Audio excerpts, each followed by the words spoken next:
Assalamualaikum warahmatullahi wabarakatuh. Nama saya Alicia Nikisha dari kelas 10 IPA 6. Saya ingin menyampaikan presentasi dari karya tulis yang telah saya buat. Jadi karya tulis yang telah saya buat itu berjudul Akulturasi Kebudayaan Tiongkok pada Pakaian Adat Betawi. Yang pertama yaitu ada latar belakang. Bangsa Indonesia terkenal budayanya yang beragam dan memiliki ciri khas pada daerahnya masing-masing. Salah satunya adalah budaya pada suku Betawi yang merupakan masyarakat lokal yang pada umumnya tinggal di daerah Jakarta.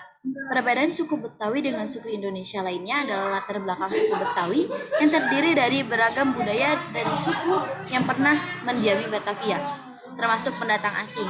Dalam buku Profil Etnik Jakarta, Lins Catless menyebutkan bahwa terbentuknya suku Betawi merupakan hasil kawin mengawin dari berbagai etnis dan bangsa pada masa lalu, yaitu berbagai etnis dan bangsa yang datang ke Batavia, seperti etnis Sunda, Ambon, Melayu, Arab, Tionghoa, Bali, Bugis, dan juga Makassar. Castless 2007.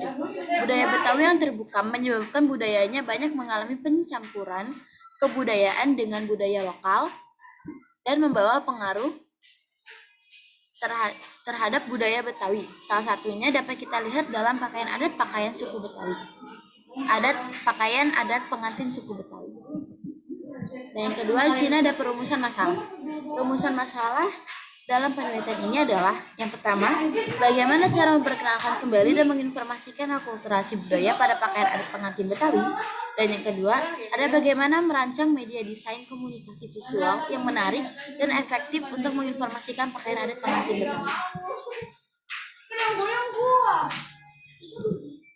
Nah, di sini yang ketiga, itu ada tujuan penelitian. Tujuan penelitian yang saya buat itu ada dua. Yang pertama, menginformasikan akulturasi budaya dari segi bentuk, warna, dan istilah pakaian adat pengantin Betawi melalui sebuah media visual. Dan yang kedua yaitu merancang buku yang menarik dan efektif untuk menginformasikan pakaian adat pengantin Betawi.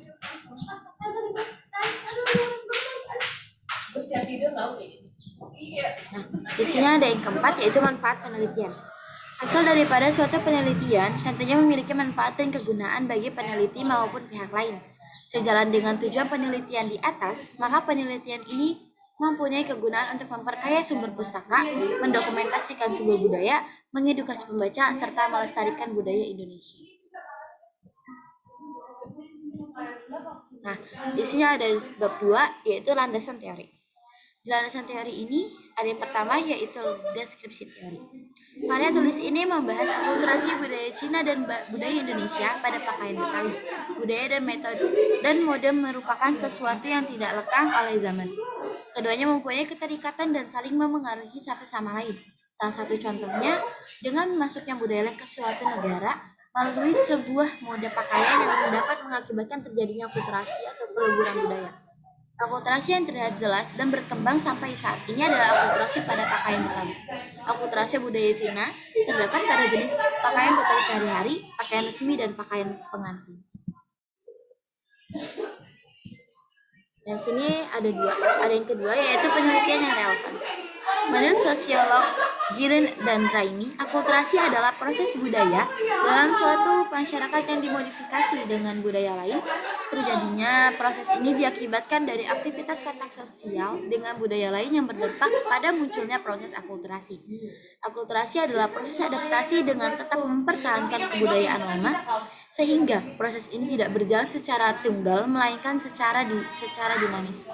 Indonesia kaya akan produk budaya hasil akulturasi. Misalnya akulturasi budaya Betawi dan Tionghoa menghasilkan produk musik, orkes, gambang kromong, dan hiasan pakaian pengantin Betawi. Nah, di sini ada kerangka berpikir yang saya buat dari tema yang dari judul yang sudah ditentukan.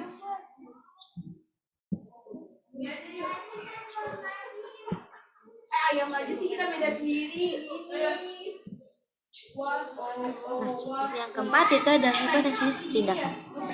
Yang pertama itu ada agar kebudayaan Betawi ini tidak punah atau hilang, maka harus dilestarikan dan diperbanyak produknya untuk event tertentu. Dan yang kedua, yaitu perkembangan antara pakaian adat Betawi yang sudah diakulturasikan dengan kebudayaan Tiongkok pada umumnya.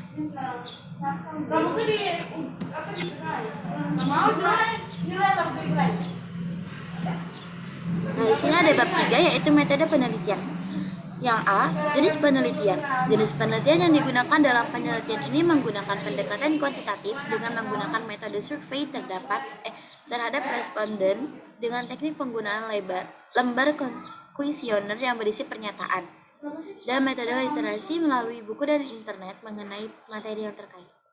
Yang pertama itu ada populasi. Seluruh siswa SMA Ayapenda yang beralamat Jalan Swasembada Timur 5 nomor 10, RT 6, RW 10, Kebun Bawang, Kecamatan Tanjung Priok, Kota Jakarta Utara, daerah ibu kota Jakarta dengan populasi kurang lebih 288 siswa atau siswi. Yang kedua itu ada sampel.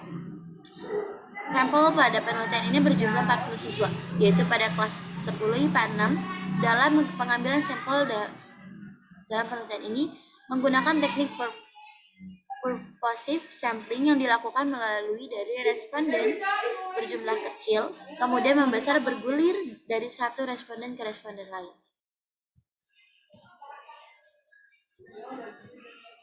Nah, yang B di sini ada sumber data. Penelitian ini menggunakan 3 sumber data, yaitu 1. Waktu dan tempat penelitian.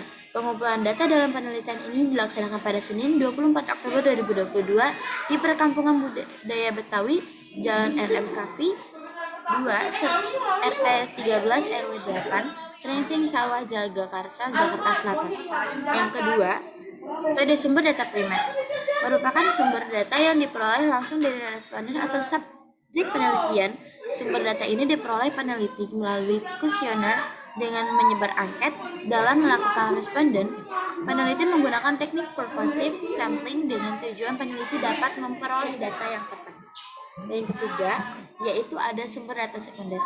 Data sekunder ini merupakan sumber data yang tidak diperoleh langsung dari responden. Sumber data yang digunakan ini diperoleh melalui kajian literatur. Sumber data ini dapat berupa buku-buku, jurnal, dan artikel website yang terkait dengan topik penelitian yang akan diteliti. Nah, di sini ada metode pengumpulan data. Penelitian ini menggunakan pendekatan kuantitatif sampai deskriptif. Teknik pengumpulan data dalam penelitian ini sebagai berikut. Yang pertama itu ada angket. Angket dilakukan secara langsung di lokasi penelitian yakni SMA Ayapenda kelas 10 IPA 6 maupun secara online melalui Google Form. Yang kedua, itu ada dokumentasi. Dokumentasi yang dimaksud dalam hal ini yakni buku, artikel, jurnal penelitian. Dokumen-dokumen tersebut diperlukan untuk menambah data-data yang diperlukan. Yang ketiga itu ada pustaka. Dalam penyusunan laporan penelitian ini, penulis menggunakan sumber data berupa literatur dalam bentuk cetak, jurnal-jurnal, dan literatur dalam bentuk elektronik yang memiliki kaitan dengan tujuan dan objek penulisan. Yang keempat tidak ada observasi. Observasi adalah suatu kegiatan pengamatan mengenai suatu objek secara langsung dan mendetail yang berguna untuk mendapatkan informasi mengenai objek yang diteliti. Dalam melakukan kegiatan observasi haruslah sistematis dan dapat dipertanggungjawabkan fakta sebenarnya. Selain itu, objek yang diamati dalam kegiatan observasi harus nyata dan diamati secara langsung.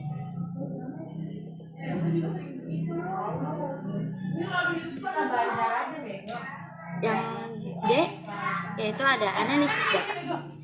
Teknik analisis data yang digunakan memiliki tahapan sebagai berikut. Yang pertama adalah data recollection. Data recollection ini tuh merangkum dan memilih hal-hal pokok, yaitu dengan cara memfokuskan pada hal-hal yang penting sehingga menghasilkan gambaran yang jelas dan memudahkan peneliti untuk melakukan pengumpulan data selanjutnya jika diperlukan. Yang kedua itu ada data display. Data display ini tuh penyajian data dapat dilakukan dengan membuat tabel dan grafik. Dan yang ketiga itu ada concluding drawing, yaitu tahap ini merupakan proses penarikan kesimpulan, dan penarikan kesimpulan yang ditarik harus menjawab rumusan masalah yang dikemukakan di awal.